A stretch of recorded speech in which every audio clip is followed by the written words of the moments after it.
व्यक्ति के दो बेटियां थी, ध्यान से सुनना, बहुत अच्छी कथा है, परोपकार की कथा है, ध्यान से सुनना। एक बेटी थोड़ी आलसी थी, कड़क थी, क्रोधी थी, और दूसरी बेटी सॉफ्ट थी, बड़ी आसान थी, घर के काम करती थी। एक भाई था, वो जो एक बेटी थी ना सॉफ्ट वाली, वो बहुत दयालु थी, मां के साथ काम में हाथ बटाती थी। इतना ही नहीं करती थी, वो भगवान शिव की बहुत पूजा करती थी, बहुत शिव की पूजा करती।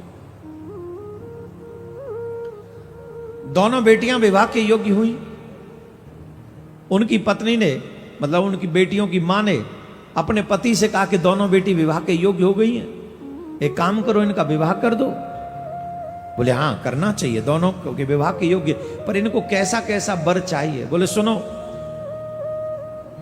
ये जो छोटी बेटी है ना, ये बहुत आलसी है, इसका घर, अच्छे घर में विवाह करना, ये कोई काम नहीं करती, तो इसे ऐसा संपन्न घर देना जहां ये आराम से कुछ काम कर सके, इसके सर्वेंट सेवक वगैरह काम करें, इससे तो काम करना ही नहीं। और ये जो बड़ी बेटी है, ये बहुत काम करती है, बड़ी मेहनती है, अपने घर के काम में दक्ष है, तो इसका विवाह कैसे भी घर में कर देना तो अपना घर चला लेगी। एक ही गांव में दो लोग, जो एक बहुत धनवान थे, उसमें छोटी बेटी का विवाह कर दिया, और जो दूसरी थी बड़ी, जो काम करती थी, वो सूक्ष्म साधारण से घर में उसका विवाह कर दिया। और जो छोटी बेटी थी वो थोड़ी थी, घर में चलती थी, वो काम तो कुछ करना ही नहीं, वैसे ही चलता। तो अब बड़ा घर मिल गया, तो वो छोटी उसी गांव में रहती थी, बड़ी वाली बहन, तो उससे उसकी बनती नहीं थी, क्योंकि अब कहाँ एक बड़ा घर, कहाँ एक छोटा घर, अब बड़े और छोटे घर हो जाएं तो मिलाने में बुलाने में बड़ा संकोच होता है। तो एक बार उस छोटी बेटी ने अपने घर में शिव कथा कराई, शिव चर्चा करते ना लोग घर घर में, ऐसे शिव चर्चा करवाई। तो जब शिव चर्चा कराई तो उसने सबको बुलाया गांव में, पर अपनी बहन को नहीं बुलाया। क्यों नहीं बुलाया? क्योंकि वो उतनी संपन्न नहीं थी।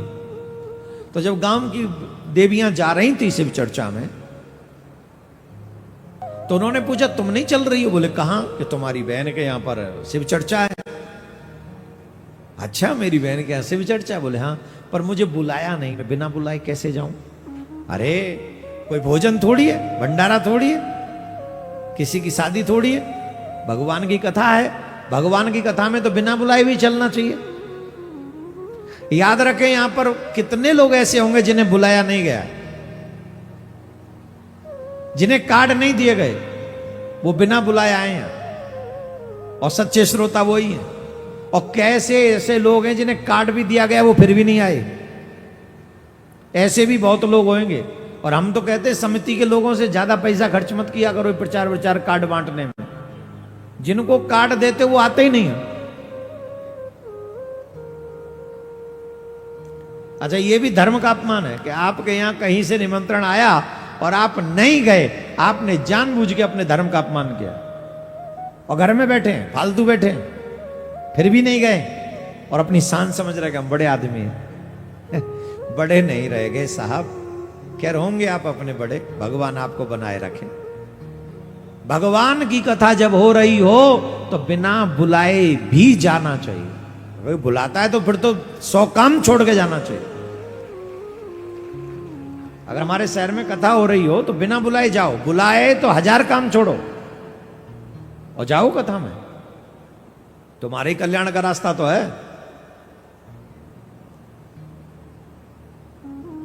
तो उन्होंने कहा कि तुम अपने बहन के यहां तो कथा है, चलो।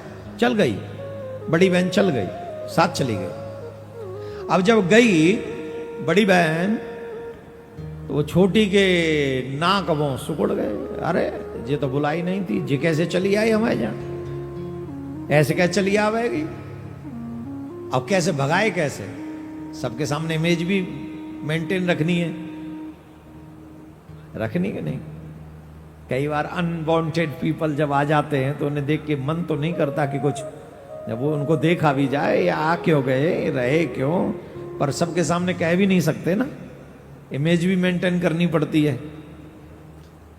तो कहा तो कुछ नहीं, थोड़ा गुस्से की नजरों से देखा तो बड़ी बहन थी, आनंद में बैठी कथा सुनी, काम कर दें कुछ, वो तो उससे बहुत आदत थी। हाँ कोई जरूर, मेरे घर में किसी काम करने की जरूरत नहीं, मेरे घर में काम करने वाले बहुत हैं, तेरी तरह है क्या मेरा घर? कमेंट पास कर दिया, ठीक। अच्छा उसने प्रसाद सबको बांटा, पर बड़ी बहनों को प्रसाद भी नहीं दिया। कथा के बाद प्रसाद देना चाहिए, सबको प्रसाद दिया, इसको प्रसाद नहीं दिया। इतनी जलन, कई लोग बहुत जलते हैं, बहुत। भगवान ने पता नहीं वो आग से बनाए क्या, मिट्टी से बनाए नहीं, इतने जलते रहते अंदर से। कई लोग बहुत जलनशील होते, कसम से। वो अपनों से भी जलते, गैरों की तो बात छोड़ो, उनके मुताबिक काम ना हो वो सबसे जलते हैं। वो ये चाहते हैं कि हम ही राजा हैं, जो कुछ करना हमारी मर्जी से करो। ऐसा नहीं होना चाहिए। खुल जाओ, शांत रहो। कई बार वो सब नहीं होता जो आप सोचते हो, कई बार वो भी होता है जो आपने सोचा नहीं। अब ये सोच रही है कि मैं कथा में से जा रही हूं, घर में जब मैं वापस जाऊंगी तो मेरे बच्चे पूछेंगे प्रसाद क्या लाएं, और मेरी बहन ने तो प्रसाद दिया ही नहीं, तो मैं क्या करूं? तो वो अपने पति से अनुमति मांगकर अपने मायके गई कि वहां जाती हूं, वहां कुछ तो मिल जाएगा। अपने भाई के यहां से, क्योंकि भाई बहुत प्रेम करते थे उससे, गए। तो जब जा रही थी तो एक बुढ़िया माँ बैठी मिली एक तुलसी के बिरबे के पास। उन्होंने कहा बेटी सुन इधर आ। बोले जी माँ। बोले बेटी देखे तुलसी का बिरवा है और बड़ा सब लोग यहाँ आके पूजा कर जाते, पर ये थोड़ा साफ नहीं है, थोड़ा साफ कर दे। उसने साफ कर दिया, बड़ा ढंग से साफ किया। बोले माँ और? बोले चबूतरे को साफ कर दे। चबूतरा साफ कर दिया। माँ और? बस कुछ नहीं माँ, वयोवृद्ध हैं आपको तो मैं आपकी सेवा कर दूं। तो वो उनके चरण दबाए उसने। बोले माँ मैं जाऊं? बोले हाँ जाओ, पर सुनो जब लौट के आओ तो मेरे पास आके जाना, मुझसे मिलती हुई जाना। बोले ठीक है। फिर एक जगह गई, आगे बढ़ी तो एक मंदिर दिखा, शिवालय। वहां एक वयोवृद्ध मनुष्य बैठे हुए थे। उन्होंने कहा बेटी कहाँ जा रही हो? बोले कहीं मायके जा रही हूँ बाबा। अरे देखो इस मंदिर को थोड़ा साफ कर दो, गांव के लोग बहुत कम लोग आते हैं यहाँ पर, और कोई आते भी हैं तो बस जल चढ़ाया और चले गए, कोई साफ सूफ नहीं करता। ऐसा करना चाहिए ना, साफ करना चाहिए। घर से भी ज्यादा पुण्य है देवालय में झाड़ू लगाने का, याद रखना।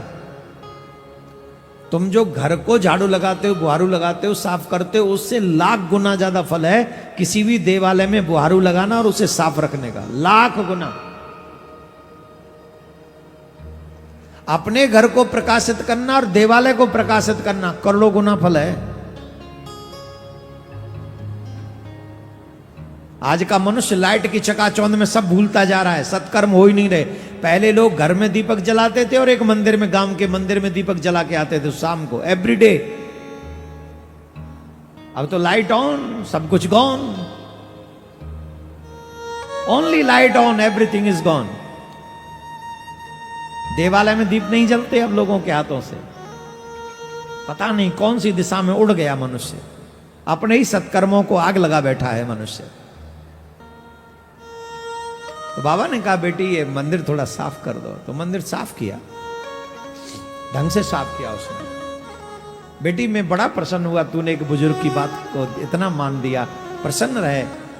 जब लौट के आए तो मेरे पास से होते हुए जाना। ठीक।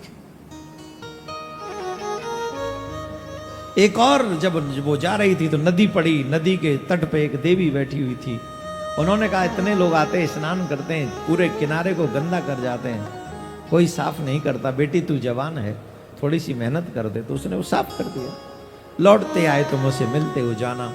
वो अपने भाई के यहाँ गई, भाई से मिली, भाई ने बड़ा खुश हुआ भाई उसको देखकर। उसने तमाम साड़ी वाड़ी दी, झोला भर के पकड़ा दिया, बोले ये लेके जाओ। लौट के आ रही थी तो उस नदी के तट पे जो बुढ़िया बैठी थी उसने बैग पकड़ा दिया, घर पे ही जाके खोलना। बाबा ने भी एक बैग पकड़ा दिया, घर पे ही जाके खोलना। वो जो वयोवृद्ध बैठी थी उसने भी घर पे जाके एक बैग पकड़ा है, घर पे जाके खोलना। वो वयोवृद्ध कोई और नहीं थे, बाबा भोलेनाथ ही थे।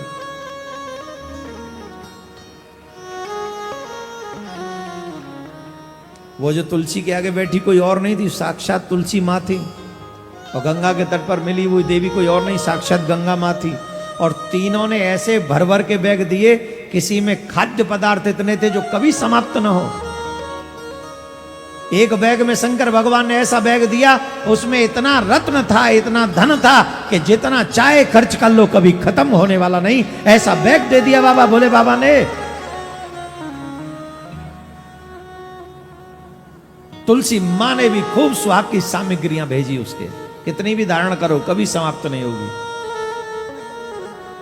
ऐसी भाई ने भी साड़ी वाड़ी जो बहन को देते खूब बढ़ चढ़ के उसने दिया।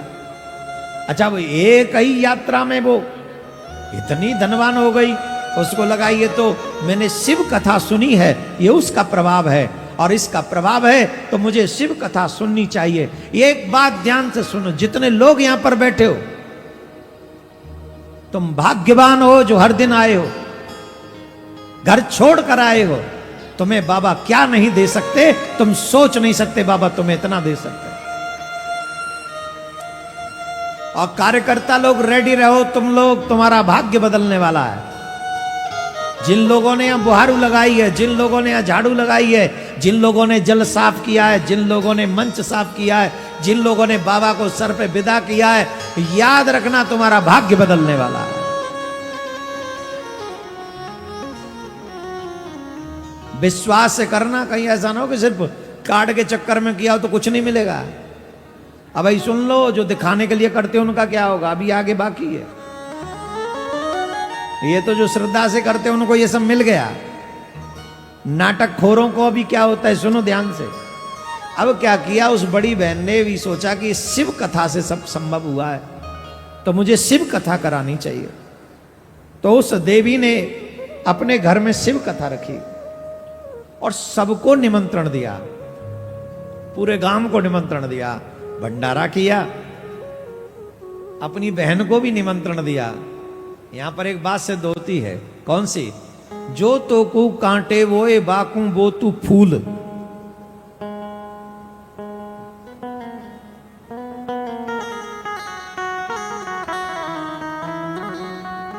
जो तो को कांटे वोए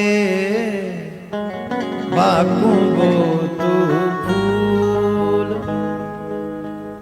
तो को फूल के फूल हैं,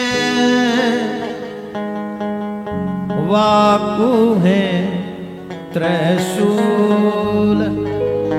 जो तुम्हारे लिए कांटे बोए ना, तुम कांटों के बदले कांटे मत बो, उनके मार्ग में फूल बिछा दो।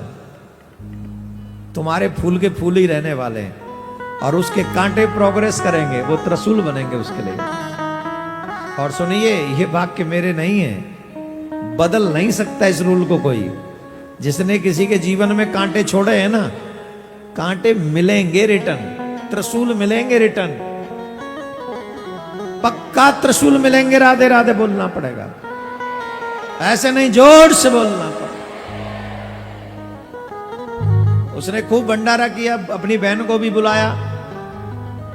वो अपनी बहन ने जब देखा इतना बड़ा घर, इतनी बड़ी ये व्यवस्थाएं, ये चोरी, तू कहां, तेरा का है वो, तू कैसे बदल गई ऐसे? कौन के घर में चोरी कर लाई तू? मैं चोरी? ये सब बाबा की कृपा है। तुमने हमको प्रसाद नहीं दिया ना, तो हम मायके चले गए, पूरी कहानी बता दी, ऐसा ऐसा हुआ। तो पता वो क्या बोली, ऐसा हुआ? बोले हाँ। तो सुन, तू मुझे प्रसाद मत देना। अब सुनो, आर्टिफिशियल भक्ति शुरू उसने श्रद्धा से की है ना सब। वो करी, मैं भी जाऊंगी अपने भैया के, खबरदार अगर तूने मुझे प्रसाद दिया तो। वो देवी बड़ी बहन बोली, बहन ऐसे कैसे संभव है, जब मैं सबको प्रसाद दूंगी? ये तो शिव का प्रसाद है, मेरा क्या है, सब शिव का है, इसमें मेरा क्या है, शिव का है। तुमको क्या लगता है मैं दे रही हूं ना? सब शिव दे रहे हैं। अरे होते हुए भी जो ना बांटे उससे बड़ा कंगाल कौन है? शिव दे रहे हैं, हम कहां हैं? तू मत देना, मुझे मत देना। वो देने लगी, वो लिया ही नहीं उसने। मुझे मत दे, मैं नहीं ले रही। हाय, जब जाके करिए, अब मैं घर जाऊंगी तो मैं प्रसाद क्या, बच्चे मांगे प्रसाद कैसे कहूंगी। भैया के यहाँ चलती हूं, वहीं से कुछ लाऊंगी। चल दी भैया के यहाँ, तो एक बुढ़िया माँ मिल गई वहीं तुलसी के पास। अरे बेटी ने क्या, तुलसी के बिरवाए साफ कर जा। बुढ़िया तेरे हाथ टूट गए, मैं कोई तेरी नौकरानी लग रही हूं? जब मैं करूंगी या साफ हो, तेरे हाथ ना है। चली गई, बाबा मिले आ गए। बुढ़िया माँ ने कही जब लौट के आवे तो मुझे जरूरत मिलती जाइए। बोले हाँ मिलूंगी। फिर बाबा मिले, अरे लाली ओ लाडो ने किया है, मंदिर ने साफ कर दे। बोले मंदिर साफ कर दे, मैंने गंदो करो ही, मैं आई हूं। ए जो लोटा ढरका जाए का उनते कहे ना, वो आमे ज्यादा भगत के बच्चा, वहां में भगत के बच्चा जल चढ़ा जाए, फूलन ने फैला जाए, अगरबत्ती जरा जाए, जो कि कभी जरानी ना चाहिए। धूप बत्ती जरानी चाहिए, दीपक जराना चाहिए। अगरबत्ती कौन कह के मर गो कि अगरबत्ती जराओ? कौन है कही अगरबत्ती जराओ? तो बोले बाबा मैंने एक मंदिर गंदो कर दियो, जो मैं साफ करूं? बूढ़ो है रो पर चलती ने फिर रोक रोक के मंदिर साफ करवा रहा हो। बता, चली गई आगे। नदी पे वो देवी मिली, बहना रियो लवाड़ो, मेरी बच्ची आए कि न क्या न किनारे साफ कर दे। बोले अम्मा ते छोरी ना है, उनते साफ करवा ले, ते नौकर लग रही हूं। जट चली गई। रात में पहुंची, भैया ने कही भैया बहन आई है? बोले हाँ सवेरे आई है। और सवेरे बोली मैं जा रही हूं। भैया ने कही जा। वो आई वाह तो तेने बैग बैग दिए, वहां तो तेने बड़ी चीज दई। बोले वो आए के काम करे, वो आए के सबसे प्रेम करे। जब वो घर में आवे ना तो अपनी भाभी को हाथ भी बटावे। तू आए के महारानी की तरह पलंग तोड़ है, कौन देगा तू है? लड़के भैया ते लड़ाई। अच्छा तू तो ऐसा है, तू तो ऐसा है, तू अपनी बहन ते जुबान लड़ावे, तू अपनी बहन को भी आदर ना करे है, तुम्हें कौन देखेगा? तुम्हारे यहाँ कौन आवेगा? जब तक मैया जिंदी है जब तक आ रही हूं मैं तो, नहीं तो मैं तो कबू तुम्हारे मुंह ना देखूं। लौट के आ रही थी, तो जब लौट के आ रही थी तो एक वो मैया जो मिली उसने भी बैग पकड़ा दिया, वो घर में खोलना। बड़ी खुश हुई। बोले कि नदी साफ नहीं करी फिर भी बैग पकड़ा दिया क्या? बाबा मिले उसने बैग पकड़ा दिया। बोले घर में ही खोलना। देवी मिली उसने भी बैग पकड़ा दिया। बोले घर में ही खोलना। वो जो नदी के तट पे थी वो गंगा मैया थी साक्षात। मंदिर पे बाबा भोलेनाथ थे साक्षात। तुलसी पे साक्षात तुलसी महारानी बैठी हुई थी। और उन तीनों ने जब इसे बैग पकड़ाया और इसने जाके घर में खोला तो सारे बस क्योले क्योले थे, उसमें कुछ नहीं था, मात्र क्योले, काले क्योले। उन्हीं बैगों में उस पहली वाली बड़ी बहन को सुख संपत्ति, धन संपदा, अन्न धन सब मिल गया और इसे कुछ नहीं मिला। क्यों नहीं मिला? क्योंकि ये नकली भक्ति कर रही है। इसके जीवन में क्योले ही क्योले हैं। उसके जीवन में क्यों सुख संपत्ति आ गई? क्योंकि उसने कुछ भी दिखावे के लिए नहीं किया। मैं जो कार्यकर्ताओं को कह रहा था कि तुम्हें सब कुछ मिलेगा, क्यों कह रहा हूं? क्योंकि ये निस्वार्थ भाव से यहां सेवा कर रहे हैं। और जब हम समाज में कोई छोटा काम करें तो अच्छे सामाजिक लोग उसे इग्नोर नहीं कर सकते। तो हम परमात्मा के आगे जब कोई अच्छा काम करेंगे तो परमात्मा इग्नोर कैसे करेगा? बताओ जरा।